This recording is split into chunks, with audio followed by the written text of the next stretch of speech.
દાહોદમાં અંતિમ વિધિ માટે જતા લોકોને ભારે હાલાકી પડી રહી છે। મોટી બાંડીબારમાં કીચડમાંથી પસાર થવા લોકો મજબૂર બન્યા છે। અંતિમ વિધિ માટે લઈ જતા પરિવારજનોમાં ભારે આક્રોશ છે। સ્મશાન જવાના રસ્તા પર દબાણ કરી દેવામાં આવ્યું, જેના કારણે ગ્રામજનો હેરાન પરેશાન થઈ ગયા છે। અનેક વખત ગ્રામજનો દ્વારા તંત્રને રજૂઆત કરવામાં આવી, પણ તંત્ર દ્વારા કોઈ જ કામગીરી કરવામાં ન આવતા ભારે રોષ પ્રવર્તી રહ્યો છે અને આવી રીતે કીચડમાંથી પસાર થવા માટે ડાઘુઓ મજબૂર બન્યા છે। વધુ વિગત સાથે સંવાદદાતા હેમલ પંચાલ જોડાઈ ગયા છે। હેમલ, વિકાસના ફળ આટલા સરસ મળ્યા છે કે લોકોએ આવી રીતે સ્મશાન યાત્રા કાઢવી પડી રહી છે?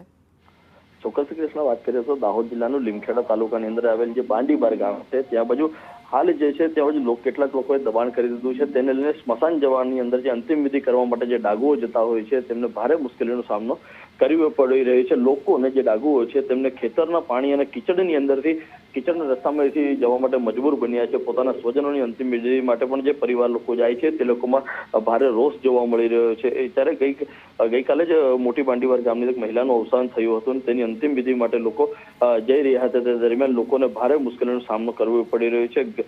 સ્મશાન જવાનો જે રસ્તો છે તેની ઉપર કેટલાક લોકો દ્વારા દબાણ કરી દેવાતા જે રસ્તો જે છે બ્લોક થઈ ગયો હતો, તેનું પાણી જે છે ખેતરોમાં ફરી વળતા લોકોને કીચડ અને જે પાણી ભરેલા રસ્તામાંથી જવા માટે મજબૂર બન્યા છે। ગ્રામજનો દ્વારા અનેક વખત રજૂઆત કરવામાં આવી છે, પરંતુ ક્યાંક ને ક્યાંક જે વહીવટી તંત્ર જે છે તે વામળું સાબિત થઈ રહ્યું છે અને તેમની જે માંગણી છે તેને નકારવામાં આવી રહી છે। જી બિલકુલ, આભાર।